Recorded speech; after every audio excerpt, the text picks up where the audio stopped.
မင်္ဂလာပါကျွန်တော်ကိုကျွန်တော်မိတ်ဆက်ပြစေကျွန်တော်နာမည်ကဇော်ထွန်းဖြစ်ပြီးတော့ Edison ကနေ26ရက်နေ့မေလ2026မှာ Fundamentals of Project Management Certificate ကိုရရှိတာပါတယ်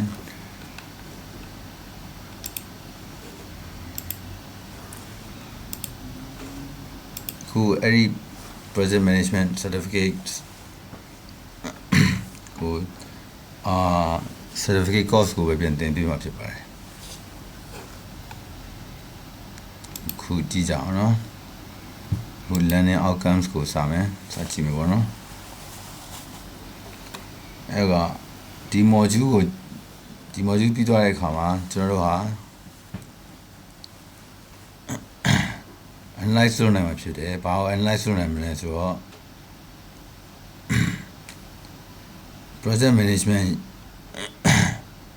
project management ရဲ့ core principle နဲ့ practice တွေကိုတေချာလေ့လာတေချာသိရှိသွားနိုင်မယ်နောက်တစ်ခုကကို team မှာရှိတဲ့ကို team တစ်ခုမှာရှိနေတဲ့ team member ရဲ့ skill နဲ့ expertise တွေကိုသိနိုင်မယ်အသုံးချနိုင်မယ်နောက်တစ်ခုက project တစ်ခုအောင်မြင်မှုအတွက် leader တယောက်အနေနဲ့ inspire လုပ်နိုင်မယ် leader တယောက်အနေနဲ့ inspire လုပ်နိုင်မယ်နောက်တစ်ခုက documentation တွေနဲ့ accurate record လုပ်နိုင်မယ်ပေါ့နော် documentation တွေကို accurate ဆိုတာကတိတိကျကျ document လုပ်ထားပြီးတော့ project documentation တွေကိုတိတိကျကျလုပ်ထားပြီးတော့ project ရဲ့ progress တွေကိုလည်းတိတိကျကျလုပ်ထားဖို့ need တွေကိုသိရှိလာနိုင်မှာဖြစ်ပါတယ်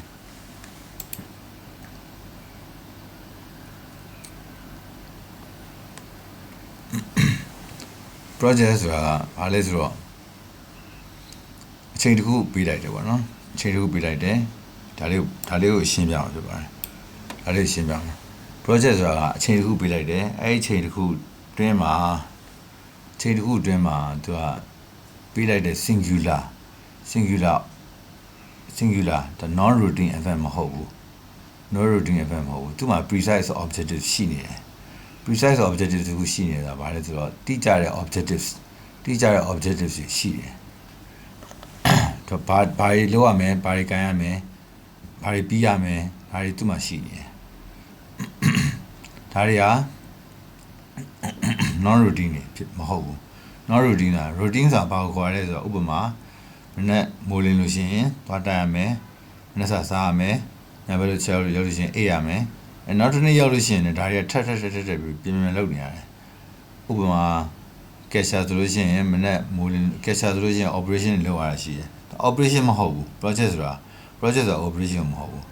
project နဲ့ operation တူဘာမတူရလဲဆိုတော့ project ဒီမှာ objective ရှိတယ် operation မှာ objective မရှိဘူး operation ဆိုတာထပ်လုပ်နေရတာလို့ project ဆိုတာ objective နဲ့လုပ်ရတယ်လို့နော်ဒါ project ဖြစ်တယ်အဲ့တော့they are broken into activities designed to fulfill the state objectives ဒါခုနပြောခဲ့တဲ့အတိုင်းပဲ example of project include building a house holding an event like party or complete a school assignment ဒါနားလည်မယ်ထင်ပါတယ်နော်အဲ့တော့အများကြီးမရှင်းပြတော့ဘူးနော်အများကြီးမရှင်းပြတော့ဘူးအဲ့တော့ခုနပြောခဲ့တဲ့အတိုင်းပဲ objective ဆိုတာကအများမျိုးစုံရှိနေတာပေါ့နော်မျိုးစုံရှိနေတယ် building a houseအိမ်တစ်ခုစောက်တယ်ဆိုတာလေ objective ကဘာလဲဆိုအိမ်တစ်ခုရဖို့လေဟုတ်တယ်မလားအဲ့တော့အိမ်တစ်ခုရဖို့ဆိုတော့အိမ်တစ်ခုပြီးသွားလို့ရှိရင် objective ကအောင်မြင်သွားပြီအဲဒါ project ပေါ့ဟုတ်မလား party ဆိုလို့ရှိရင်လည်း party တစ်ခုအောင်မြင်သွားလို့ရှိရင်အဲ့ party က project တစ်ခုဖြစ်သွားပြီပေါ့နော် assignment တစ်ခုရေးတာပဲဖြစ်ဒါဆိုရင် project ပဲလေအဲ့တော့အဲ့မှာ PMI ဆိုတာ Project Management Institute American မှာအခြေစိုက်တယ်အဲ့ဒီ Project Management Institute ကဘာပြောလဲဆိုတော့project ဆိုတာတဲ့ unique product service တခုအတွက် unique product unique ဆိုunique ဆိုတဲ့မှာပေါ့နော်တဲ့မှာ project တဲ့မှာ service တဲ့မှာတခုဖြစ်လာဖို့အတွက်ခဏတာပေးလိုက်ရတဲ့ effort တခုကိုတဲ့ effort တခုဒါမှမဟုတ်ရှင်အချိန်တခုဒါရအချိန်လည်းဖြစ်နိုင်တယ်အင်အားတခုလည်းဖြစ်နိုင်တယ်ဒါအနောက်ဘက်ညမှာပြောပြမှာပေါ့နော်အဲ့ဒါကိုဘာလို့ခေါ်လဲဆို project လို့ခေါ်ပါတယ်တဲ့နော်အဲ့ဒါဒီမှာကြည့်လို့ရတယ်နော်အဲ့တော့ project management မှာဘာလို့လဲဆိုတော့ organization of people equipment and procedure to complete a project within a set time frame and budget အဲ့က project တစ်ခုပြီးမြောက်ဖို့ဆိုလို့ရှိရင် organization of people လူတွေအစုလိုက်လိုအပ်တယ် equipment ကိရိယာတွေအစုလိုက်လိုအပ်တယ် procedure ဆိုတာလုပ်ငန်းဆောင်တာတွေအစုလိုက်လိုအပ်တယ်တဲ့နော် to complete a project within a set time frame and budget ပြီးတော့အချိန်သတ်မှတ်ထားတဲ့အချိန်နဲ့သတ်မှတ်ထားတဲ့ budget လိုအပ်တယ်တဲ့နော်ဒါသူ့ရဲ့ definition เนี่ยရှင်းလေးနော်အဲ project manager တွေကဘာလုပ်ပြရတာလဲဆိုတော့အဲ့ဒီ resource တွေခုနပြောပြခဲ့တဲ့ resource တွေအားလုံးကိုပေါင်းပြီးတော့ project objectives ခုန objectives အိမ်ဆောက်မယ်ဆိုလို့ရှိရင်အိမ်ဆောက်ရမယ်ဆိုတဲ့ objectives ကြီးကိုအောင်မြင်သွားအောင်လို့လူတွေရှိမယ်ခုန equipment တွေရှိမယ်နောက်တစ်ခုက procedure တွေရှိမယ်နောက်တစ်ခုက time တွေရှိမယ်အချိန်ရှိမယ် budget တွေရှိမယ်ဒါတွေအကုန်လုံး coordinating အားလုံးလုပ်ပြီးတော့မှသူက objective တစ်ခုရအောင်သွားရတာနော်အဲ့ဒါဟိုက project manager လို့ခေါ်ရဲတဲ့နော်အောက်ကပုံလေးကကြတော့2000ခုနှစ် Sydney Olympic မှာတဲ့နော် master plan ဆွဲထားတာ Sydney Olympic အတွက် master plan ဆွဲထားတာဒါလည်း project management ပဲတဲ့နော်ဒီဟုတ်ပါပြီတဲ့ project management gone wrong ဖြစ်သွားတဲ့အချိန်ကျ project management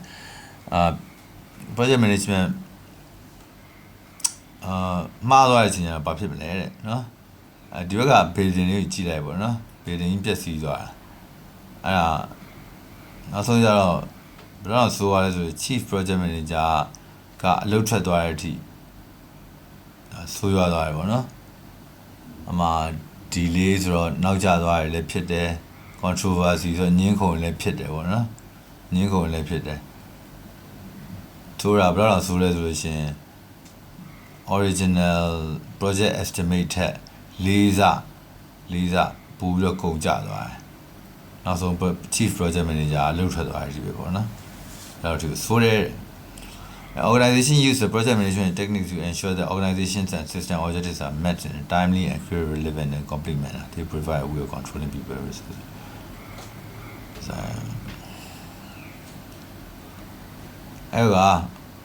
အဲ့ချိန်မှာဘာလို့လဲဆိုတော့ organization က project management techniques အဲ့မှာ techniques တွေကိုသုံးဖို့လိုတယ်တဲ့နော် techniques တွေသုံးဖို့လိုတယ်အဲ့မှာ techniques တွေသုံးတဲ့အချိန်မှာဘာလိုလာလဲဆိုတော့ timely, accurate, relevant and complete manner နော်အချိန်တိကျတယ် relevant တင့်တော်တယ် complete ပြည့်စုံတယ်အဲ့လိုမျိုးပြည့်စုံသုံးတတ်တယ်ပေါ့နော် complete တာပြေဝသုံးတတ်တဲ့အချင်းရှိဖို့လိုတယ်တဲ့နော် they provide a way of controlling people ဒီ technique တွေကဘာတွေပြောပြလဲဆိုတော့ technique တွေကလူတွေကိုဘယ်လို control လုပ်ရမလဲ resource တွေကိုဘယ်လိုအသုံးချရမလဲ procedures and identifying the tasks must be complete procedure တွေဘယ်လိုသုံးရမလဲ identifying the tasks must be complete ပြီးတော့ဘယ် task တွေကိုဘယ်လို complete ဖြစ်ရမယ် task တွေကိုဘယ်လိုရှာဖွေရမလဲ and desired completion time ပြီးတော့ completion time ကိုဘယ်လိုရှာဖွေရမလဲပေါ့နော် completion time ကဘယ်အချိန်တွေဖြစ်လာမလဲဆိုတာအဲ့ဒါတွေကို management techniques တွေကmanagement techniques တွေကတစင်သိနိုင်တယ်နော် when planning a project is important ဒီပုံလေးကြည့်ပါဦးနော် ဒီပုံလေးကြည့်ပါဦး when planning a project is important to consider human and material resources that are available project တစ်ခုကို plan လုပ်ရမယ်ဆိုလို့ရှိရင်တဲ့ human and material resources that are available တဲ့နော် project တစ်ခုကို plan လုပ်ရမယ်ဆိုလို့ရှိရင်တဲ့ human လူ material resources material နော်လူရဲ့ကိရိယာရဲ့အဲ့ဒီ resources တွေက available ဖြစ်တယ်ဆိုတာကိုစုံစမ်းစစ်ဆေးဖို့လို့မမေ့ပါနဲ့တဲ့နော်စုံစမ်းစစ်ဆေးဖို့မမေ့ပါနဲ့ကိုကအဲ့လူကိုလိုချင်တယ်အဲ့ကိရိယာကိုလိုချင်တယ်ဒါပေမဲ့သူတို့ကရှိပါမလားကိုလိုချင်တဲ့အချိန်မှာသူတို့က available ဖြစ်ပါမလားဒါကိုကသိနေမှရမယ်တခြား project manager ဒါမှမဟုတ်လို့ရှိရင်တခြားစီစဉ်ထားတဲ့လူသူတို့ပိုင်တဲ့လူ သူတို့နဲ့ဆိုင်တဲ့လူတွေသွားမေးထားမှအစီအစဉ်ဖြစ်ပဲလေ။လို့ဆိုလို့ရှိရင်ကိုကဒီတော့နေသုံးလို့မရဘူးလေ။ဟုတ်တယ်မလား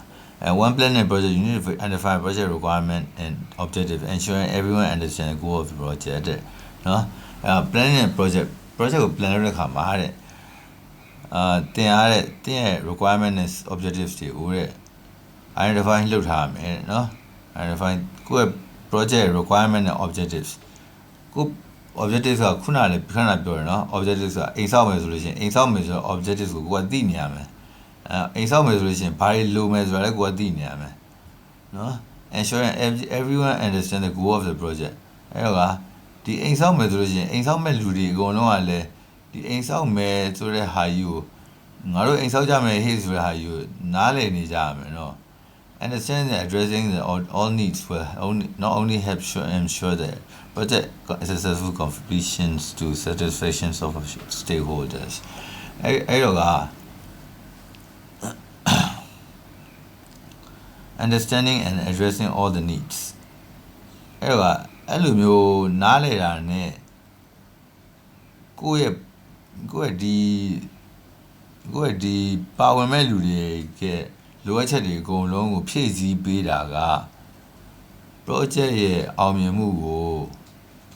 ပို့ပြီးတော့ဂျာကိုင်လုံးများစီတုံမကဘူးဒီ project ကိုပတ်စံပေးထားတဲ့လူတွေဒါမှမဟုတ်လို့ရှင် project နဲ့ပတ်သက်နေတဲ့လူတွေရဲ့ စိတ်ကြည်နပ်မှုကိုလည်းအများကြီးပေးနိုင်တယ်เนาะ but it will help you identify the constraint of the project ဒါနဲ့မကသေးဘူး project မှာချုပ်နေရတယ်မဖြစ်နိုင်တဲ့ဟာတွေရှိတယ်တချို့နိုင်တယ်မှာမဖြစ်နိုင်တာရှိတယ်ဥပမာကိုကဒါ project ကြီးကအကုန်ဖြစ်နိုင်တယ်ဥပမာကိုကအကုန်ဖြစ်နိုင်တယ်ဆိုပြီးအာမခံလို့မရဘူးလေတချို့နေရာမဖြစ်နိုင်တာရှိရလေအဲ့ဒါမဖြစ်နိုင်ဘူးဆိုတာကိုကကြိုသိနေရမယ်လေဟုတ်တယ်မလားအဲ့ဒါ constraint လို့ခေါ်တယ်နော်အဲ့ဒါကို all project have constraint နော် project တွေအကုန်လုံး constraint ရှိတယ်တဲ့နော်ဒါလေးကိုသတိထားမယ်နော် project တွေအကုန်လုံးမှာအကန့်အသတ်လေးတွေတစ်ခုခုပဲရှိတတ်တယ်တဲ့နော်ကဲနောက်တစ်ခုကြည့်အောင်နော် cost ရ project တစ်ခုမှာရှိတဲ့ဟာရဘာလဲဆိုတော့ cost ရ scope ရ quality ရ risk ရ resources ရ time ရဒါ project တစ်ခုရဲ့ project မှာပါနေတဲ့ဟာ1 2 3 4 5 6ခုရှိတယ်နော် project တစ်ခုမှာပါတဲ့ဟာတွေဘာလဲ cost ရ scope ရ quality ရ risk ရ resource ရ time ရနော်အဲ့ဒါပါတယ်တဲ့ cost ကဘာလဲဆိုတော့ project budget နော် budget ဆိုတာဘာလဲဆိုတော့ expense need for developing the project many projects that receive funds and grant have contract clause with use it or lose it approach you will lose all the funds that given if you don't use them project can go over budget without eventually require corrective action cost ကတော့လွယ်ပါတယ် project budget ပေါ့အဲ့မလား expense development project အဲ့တော့ project ကို run နေတဲ့ချိန်မှာကုန်သွားတဲ့ပတ်စံတွေကိုဘာလို့ခေါ်လဲဆိုတော့ cost လို့ခေါ်တာပေါ့နော်အဲ့ many project အဲ့တော့ကုန်သွားတဲ့ပတ်စံတွေကသုံးရင်သုံးမသုံးလို့ရှိရင်ဘာဖြစ်သွားမလဲမသုံးလို့ရှိရင်ချုံးလို့ဖြစ်သွားပါဘောနော်မသုံးလို့ရှိရင်လည်းကုန်နေမှာပဲလေနော်မသုံးလို့ရှိရင်လည်းကုန်နေမှာပဲသုံးလို့ရှိရင်လည်းကုန်နေမှာပဲအချိန်နဲ့ပတ်သက်ပြီးတော့ကုန်နေမှာဟုတ်နော်အဲ့တော့ developer တွေကိုပေးနေရတဲ့လာကားတွေရှိမယ် developer တွေပေးနေရတဲ့လာကား server ဘိုးတွေရှိမယ်ဒါတွေက cost တွေပေါ့ဟုတ်မလား developer တွေပေးနေတဲ့ cost တွေရှိမယ် server ဘိုးတွေရှိမယ်အဆုံးပေါ့လေနော်ဒါတွေက cost တွေပြောလို့ရတယ် scope the scope is what the project is trying to achieve or one could say the scope is the reason and purpose of a project scope is trying to achieve or one could say the scope is the reason and purpose of the project scope ဆိုတာကြတော့ project is trying to achieve အမှန်တကယ် scope ကအမှန်တိုင်းပြောရလို့ရှိရင် project objective ဆိုတာပြောလို့ရတယ်နော် objective ဆိုတာ objective ဆိုတော့ scope လို့ပြောချင်တာပဲအမှန်တကယ်ကတော့ reason and purpose of the project reason and purpose of the project ဒီ purpose scope ကအရင်ကြီးနေတယ်ပေါ့နော်ဥပမာတိုက်ကြီးစောက်တိုက်အိမ်ဆောက်ရှင်တယ် အိမ်ဆောက်ခြင်းနဲ့ဆိုလို့ရှိရင်နှစ်ထပ်အိမ်ဆောက်ခြင်းနဲ့ဆိုလို့ရှိရင်โอเคနှစ်ထပ်အိမ်ဆောက်ခြင်းနဲ့နောက်ကျတော့နှစ်ထပ်အိမ်ဆောက်ခြင်းနဲ့ကနေသုံးထပ်အိမ်ဆောက်ခြင်းနဲ့ဖြစ်သွားအဲ့ဆိုလို့ရှိရင် scope ကကြီးမသွားဘူးလား scope ကကြီးသွားလို့ရှိရင် cost ကတက်မသွားဘူးလားတက်သွားတာပေါ့နော်ဒီတက်သွားတဲ့အချိန်မှာ time ကရောပြီးရမလားပြီးနိုင်ဘူးလေပြီးနိုင်ဘူးလေငကိုတော့3လနဲ့ပြီးမယ်လို့ပြတ်သွားစဉ်းစားထားတဲ့ကိစ္စက3ရက်တိုက်ရေးဆိုင်အောင်လည်းပြောcost လည်းတက်သွားရော time လည်းတက်သွားရောဒါမှမဟုတ် cost ကတက်မသွားတော့ time လည်းတက်သွားမှာပဲလေအားရှိတယ်scope နော် quality the project must meet the standard specification and requirement အဲ့ပါ quality ကလည်းရှိရမယ်နော် quality ရှိရမယ် quality ကအရေးကြီးရမှာနော်သုံးတဲ့ပစ္စည်းတွေပေါ့ဟိုကဘီလက်မြေတော့ဘာလို့ဆိုရှင်ဒါထားလိုက်ပါဒါ quality ဆိုရှင်ဥပမာဒါအခု ID project နဲ့ပတ်သက်ပြီးတော့ပြောနေတဲ့ trip တဲ့ကြောင့် ID နဲ့ပတ်သက်ပြီးတော့ပြောရမှာပေါ့နော် quality ဆိုရှင်ဥပမာ bug တွေနည်းတယ်ပေါ့နော် bug တွေကနည်းရမယ် requirement ဆိုရှင် user requirement အတိုင်းဖြစ်ရမယ်ပေါ့နော်cost ဆိုလို့ရှိရင်လည်းခုန cost ဆိုလို့ရှိရင် project cost တိုင်းသွားရမယ် scope ဆိုလို့ရှိရင် scope creep မရှိရဘူး scope creep ဆိုတာဘာလဲဆိုတော့ software ကဥပမာ software map လောက်ထည့်ခိုင်းတယ်ပေါ့နော် map ထည့်ခိုင်းတယ်ဒါပေမဲ့ map မှာမှ तू ကဘယ် layer ထည့်ခြင်းသေးတယ် layer အသစ်တွေထည့်ခြင်းသေးတယ်ဆိုလို့ရှိရင်ဒါ scope က creep ဖြစ်သွားပြီလေအဲဆိုလို့ရှိရင် तू scope creep ဖြစ်သွားလို့ရှိရင် cost ကတက်လာမယ် quality ကကြတော့ quality ကကြတော့ဥပမာ bug တွေ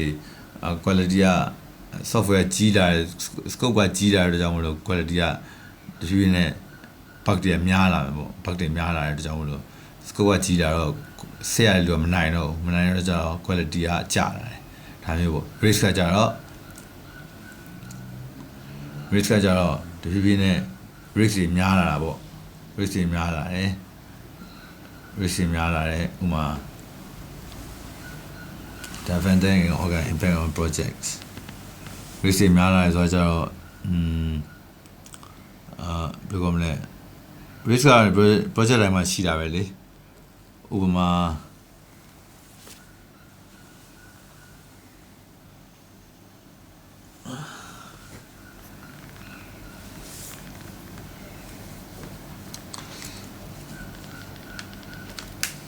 resource ပေါ့နော် resource ကကျတော့ people requirement and material available for the project time and budget on consider resource ကတော့ဘာလဲဆိုတော့ people ဆို programmer ရှိမယ် requirement ရှိမယ် requirement ဆို requirement definition တွေရှိမယ် material available for the project ဥပမာ material ဆိုကြတော့ programmer တွေချပေးထားတဲ့ laptop တွေရှိမယ် time and budget time allocate လုပ်ရပေးတဲ့ time တွေရှိမယ် budget ဆိုတာကြဒီ project မှာသုံးမဲ့ budget ဒါလည်း resource လို့ပြောလို့ရတယ်เนาะ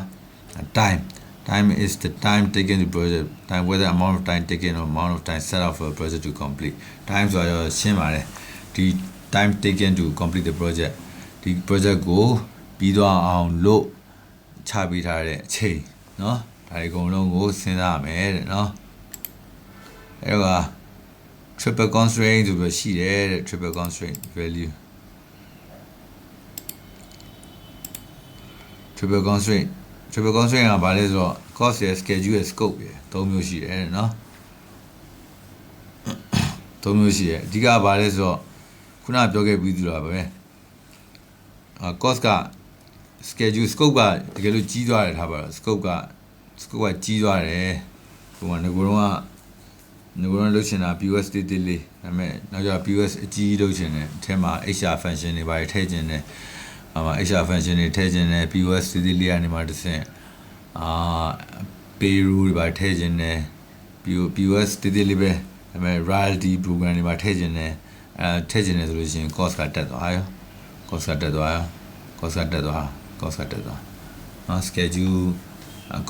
းတော့ဘာဖြစ်မလဲ cost ကတက်သွားတော့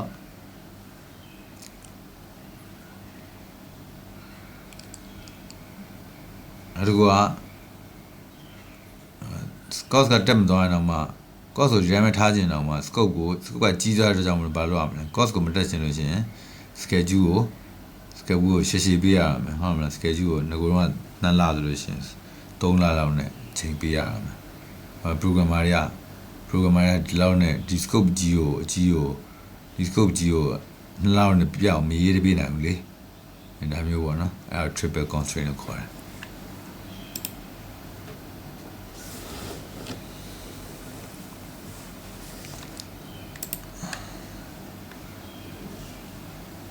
there are many types of solutions about that primary one state เนาะအဲ့တော့တဲ့ project types ကြီးအမျိုးရှိတယ်တဲ့နော်ဒါပေမဲ့ primary ဆိုတာကအဓိကအများအဖြစ်တွေ့ရတဲ့ project types တွေက၃မျိုးတွေ့ရတယ်တဲ့အမှန်တကယ်တော့တစ်ခုနဲ့တစ်ခုက overlap ဖြစ်နေရပါပဲနော်ဒါကတော့ overlap ဖြစ်နေတာတစ်ခုနဲ့တစ်ခု overlap ဖြစ်နေတယ်ဥပမာ compliance project တွေဆိုတာကအပေါ် operational strategy မှာလည်းတွားပြီးတော့ထပ်နေရတာရှိတယ်ဒါပေမဲ့ကျွန်တော်ရှင်းပြပါမယ်အဲ strategic project ဆိုတာဘာလဲဆိုတော့အသစ်ပေါ့နော် project အသစ်ပေါ့ project အသစ် service အသစ် location အသစ်မှာတွားပြီးတော့စမ်းတဲ့သဘောမျိုး create လုပ်ရတဲ့ project တွေမျိုးကို strategic project လို့ခေါ်တယ် strategically စမ်းတဲ့သဘောမျိုးပဲအသစ်ပေါ့အသစ်ကြီးတဲ့ project ကို strategic project လို့ခေါ်တယ် operational project ဆိုတာကြောင့် operation တွေရှိပြီးသားဥပမာဘဏ်တွေမှာဆိုလို့ရှိရင်ဟိုမှာ paper work နဲ့လုပ်နေတဲ့ operation တွေကို digital ပြောင်းချင်တယ်ပေါ့အဲ့ဒါမျိုးဆိုလို့ရှိရင် operation တွေကိုရရှိပြီးသား standard operation procedure ရရှိပြီးသားအဲ့ကောင်တွေကိုမှလွယ်ကူအောင်လို့ operation တွေကိုလွယ်ကူအောင်လို့သူက project နဲ့ product သုံးချင်တယ်ပေါ့အဲ့ဒါဆိုလို့ရှိရင်အဲ့ကောင်တွေကို operational project လို့ခေါ်တယ်ဒါတစ်မျိုးပေါ့နော်အဲ့တော့ compliance project compliance project ထူးဆန်းတယ်ဘာဖြစ်လဲဆိုတော့ compliance project ကခုနလိုမျိုး operational project တွေမှာ compliance တွေရှိတယ်ဘာဖြစ်လဲဆိုတော့စဉ်းစားကြည့်ဘဏ်တွေမှာဆိုလို့ရှိရင်သူတို့ law တွေ regulation တွေရှိတယ်အဲ law and regulation တွေကသူကဘယ် document တွေကဘယ် law and regulation ကိုလိုက်နာရမယ်ဆိုတာရှိတယ်အဲ compliance law တွေရှိတယ်အဲ compliance law တွေလိုက်နာရတယ်ဆိုတော့သူကcompliance project တွေက operational project တွေမှာပါပြီးသားဆိုတော့ compliance project ဆိုတော့တက်ပြောကြမလို့ဘူး compliance project ဆိုတော့ဒီထဲမှာပါပြီးသားဖြစ်နေတယ်အဲ့လိုဖြစ်နေတာဆိုတော့ compliance project ဆိုတက်ပြောကြမရှိဘူးဒါပေမဲ့ဒီနေရာမှာဆိုတက်ပြောထားတယ် compliance project ဆိုတာ project that comply with law and regulation and there is no choice but to implement them due to the compliance with the law သူမှာ choice လုပ်ရမရှိဘူးဒါပေမဲ့ implement them due to the need to comply with the lawနော်ဒါမျိုးလေးရေးပေးထားတယ်အဲ့တော့မှတ်မှာပါလဲဆိုတော့ strategy project operational project compliance project ၃မျိုးနော်ဟုတ်ပါပြီဆိုရှင်နောက်ပိုင်းမှာtraditional HR ဟုတ်ပြီ traditional ဆိုတာကကြတော့ပါလဲဆိုတော့ waterfall ကိုပြောတာဖြစ်ပါတယ် waterfall ကပါလဲဆိုတော့ project management ကတဲ့ human history မှာပြန် trace လုပ်ရမယ်ဆိုရင် Egypt ကနေ Europe ထိရှိတယ်တဲ့နော်အဲ့တော့1950အထိကနေအခုလက်ရှိ modern day အထိကဒီ tools တွေမျိုးစုံသုံးခဲ့ကြတာပေါ့နော် tools တွေဒါပေမဲ့ tools တွေမပေါ်သေးတဲ့အချိန် Egypt မှာစကြတဲ့ Egypt မှာကလေးကသူ project management ပေါ်နေပြီဒါပေမဲ့1950အထိကမပေါ်သေးဘူး1950ကြာမှစပြီးတော့ techniques တွေ tools တွေပေါ်လာတာနော်ပေါ်လာတာအဲ့မှာစပြီး standardize လုပ်တာကြတော့ခုနပြောသလိုမျိုးအဲ့လိုမျိုး standardize လုပ်တာကြတော့ဘယ်သူတွေကစလုပ်လဲဆိုတော့ Project Management Institute PMI ဆိုပြီးတော့ US မှာစလုပ်တယ်နောက်တစ်ခုကကြတော့ Project Management Association ဆိုပြီးတော့ Switzerland မှာစလုပ်တယ်နောက်တစ်ခုကUS မှာလုပ်တာက PMI Project Management Association ကကြတော့Switzerland နောက်တစ်ခုက AXELOS ဆိုပြီးတော့Great Britain ဒါက Great Britain မှာလုပ်တယ် Prince 2 certification ဟိုထုတ်ပေးတဲ့ Great Britain ပေါ့နော်ဒီကောင် UK ပေါ့ UK အဲ့ဒါ US မှာ PMI Project Management Association က Switzerland နောက်တစ်ခုက AXELOS ကကြတော့ Prince 2 Great Britain မှာထုတ်ပေးတယ်အဲ့တုန်းက1950နောက်ပိုင်းမှာပေါ်လာတာပေါ့နော်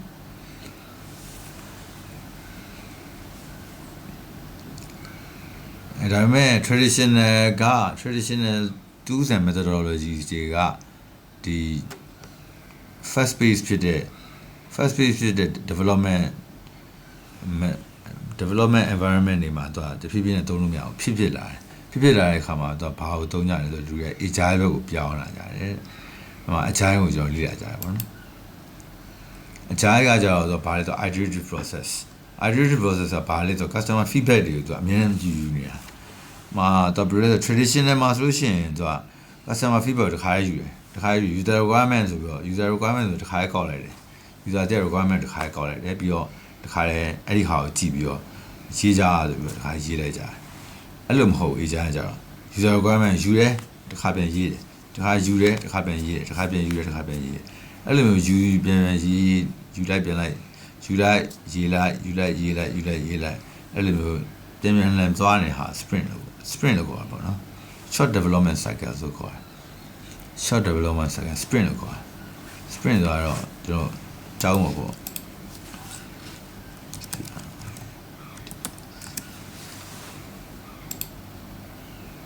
sprint အဲ့ဒါမျိုး short run လေးပေါ့နော်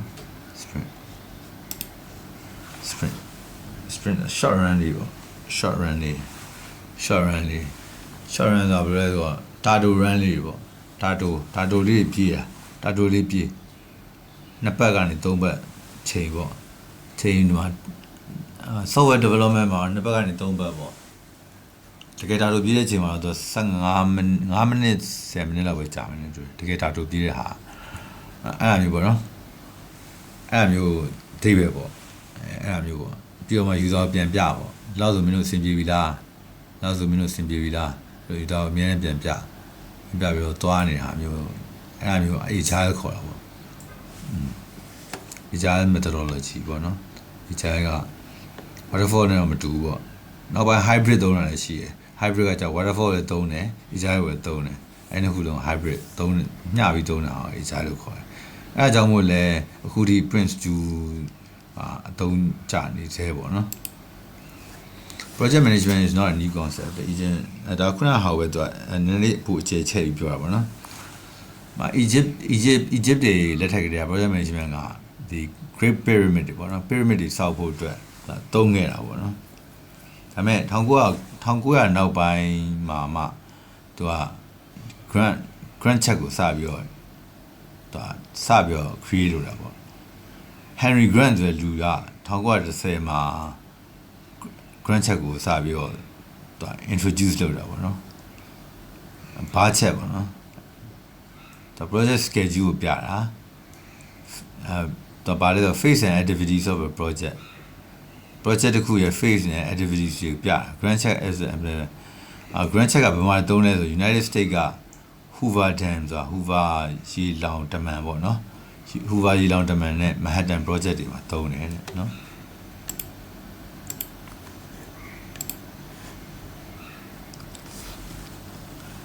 နောက်ပိုင်းကျတော့1950မှာ critical path method program evaluation and review technique BRT အဲ့ဒါက do from basic for documentation and managing progress ဒီ tools တွေကြတော့project progress တွေကို document လုပ်တာတို့ managing လုပ်တာတို့မှာအသုံးကျတယ်ပေါ့နော်အဲ့တော့United States ရဲ့ Navy Polaris Missile Submarine Program ဒီရောက်ပေါ့ရောက်ရင်ငုတ်တင်ပေါ်ပေါ့ရင်ငုတ်တင်ပေါ်က missile ရင်ငုတ်တင်ပေါ်အတွက် United States က Navy ကရင်ငုတ်တင်ပေါ်အတွက်ဆိုလို့ရှိရင် BRD ကိုသုံးခဲ့တယ်ပေါ့နော် critical path ဆိုလို့ရှိရင်လည်းဒီစက်ရုံတွေ maintenance လုပ်တဲ့အခါမှာဒါသုံးတယ်ပေါ့နော်